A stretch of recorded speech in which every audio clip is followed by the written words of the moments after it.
Hey everybody, and Tony here with a review of Verdi's Luisa Miller, which was live from the Metropolitan Opera House. I was really excited to catch this particular radio transmission because of the star-studded cast headed by Sonya Yoncheva, Piotr Beczala, and Placido Domingo. And these three artists made their role debuts respectively as Luisa Miller, Rodolfo, and the Old Man Miller. So let's not waste any time and talk about their performances right now, starting off with Sonya Yoncheva as Luisa Miller. It should come off as no surprise that I've been following her career for many years. I would say about 3 years. Ever since I first heard her on YouTube singing some coloratura soprano arias like Les Oiseaux de la Chamille and Elle a fui la tourterelle from Offenbach's Le Conte of Man. And as I saw her career grow, I was completely fascinated with the repertoire she was able to not only specialize in, those being the full lyric to lyric repertoire in general, but also how she was able to find herself in more spinto soprano roles like Desdemona from Otello, Elisabetta from Don Carlos, and even her first Tosca at the Met alongside Vittorio Grigollo and Zelko Lucic. And I was really excited to hear her sing Luisa Miller because I knew that she not only had the voice for this role, but also the overall countenance and presence. And as I heard her sing, I was not disappointed in the slightest. In fact, I was absolutely enthralled from beginning to end. She was able to use her voice to the greatest of her abilities, evidenced in her arias, Lo vidi al primo palpito, Tu punissimi o Signore, and even her duet with Placido Domingo's Miller, Andrem Rabinghe Poveri. And sure, that high D flat before she wrapped everything up did come off as a bit screechy, but I can definitely forgive all that, as she was a dedicated and absolutely charming singing actress who was able to bring so much life and love to Luisa Miller, a role that was able to fit her like a glove, and a role that she was able to do so well in. So, to Sonya Yoncheva, I have to give a huge salute to you and all of your efforts, and I have to say that this was definitely a job well accomplished. Singing her lover Rodolfo was the equally charming, equally fabulous, and all-around amazing Piotr Beczala, who never fails to impress me from beginning to end. He just has this style and manner to him that made him all the more charming, all the more alluring, and all the more exciting as a singing actor. His voice still manages to be as focused and clean and clear as it's always been, and he always had that superb technique which made him stand out exceptionally. His rendition of Quando le sere al Placido was both poignant, beautiful, and strong all the way through. In fact, that's how I would describe his vocal performance.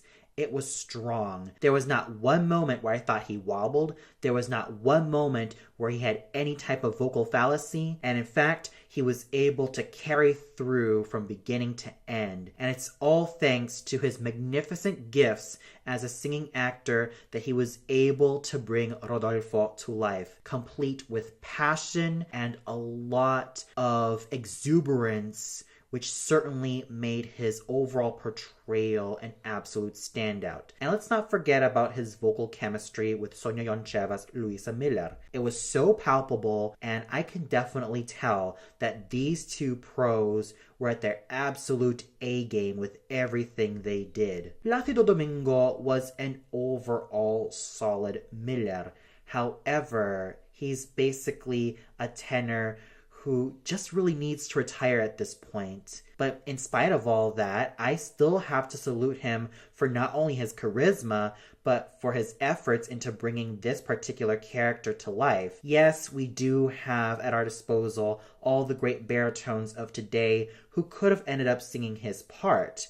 We could have even had Luca Salsi taking over Domingo, as he was also the cast B for Miller. Or we could have even had the likes of Carlos Alvarez and even Ambrogio Maestri sing this particular father figure. That would have been amazing. But in spite of all that, even though I do feel like Placido Domingo these days is a tenor with no top notes, as evidenced when he couldn't hit that final high A flat, which is usually interpolated in A fu giusto il mio sospetto, and even that final high note in André Meraminghi e Poveri, I still have to say that he was rather dedicated, as he's always been, to his craft. Even though I really would have loved to have a true baritone of today embody this particular role. Olesya Petrova was a charming, lovely,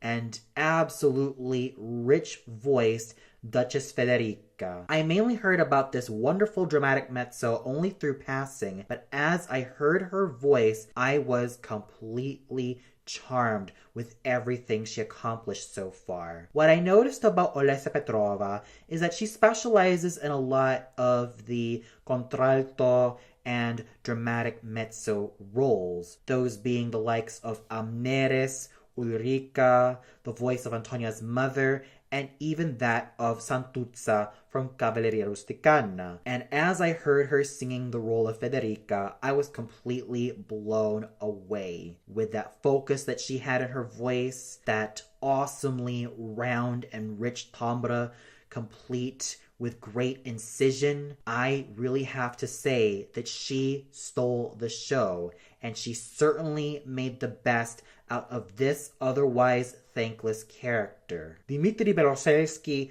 was a menacing Wurm. What with his basso cantante / basso profondo voice, which had that darkness and richness, which I love so much about Mr. Beloselsky, he certainly made a great impression on this villainous character. He was able to sound so serpentine, so menacing, so threatening that there were times that my hair stood on end. That was just how much of a convincing singing actor Dmitry Beloselsky really is.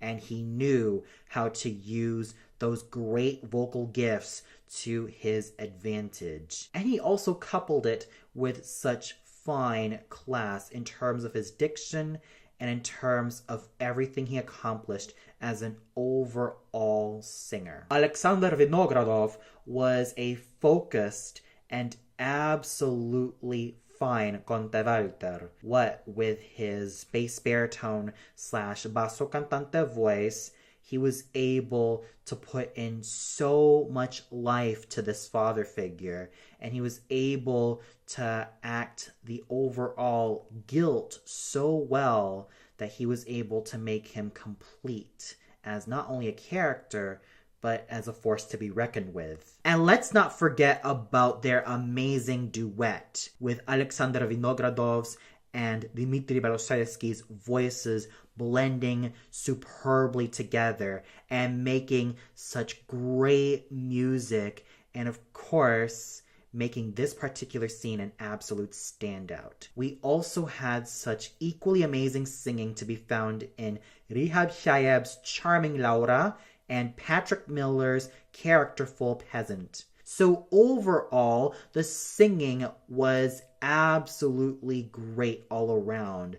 And special kudos certainly has to go to the main couple, Sonya Yoncheva's Luisa Miller and Piotr Beczala's Rodolfo, for stealing the show and for making their vocal chemistry all the more palpable. And the conducting done by Bertrand Dubilly was absolutely thrilling, as it's always been. He was able to make sure that the orchestra was on point. He was able to find a lot of really exciting moments to bring out from that said orchestra, and he really knew how to tactfully use his skills as a musician to bring everyone together.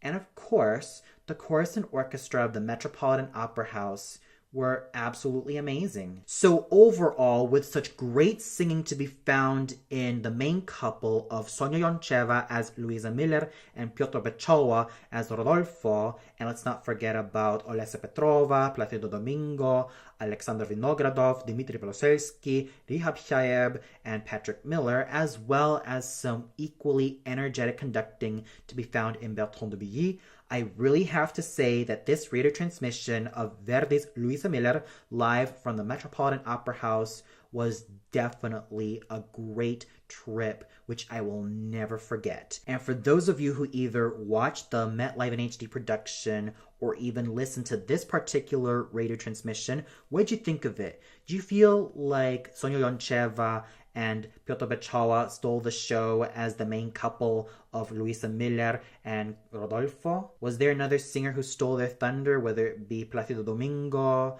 Olesa Petrova, Alexander Vinogradov, or even that of Dmitry Poloselsky?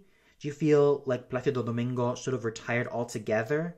Or do you feel like there was someone that just didn't really stick out like a sore thumb?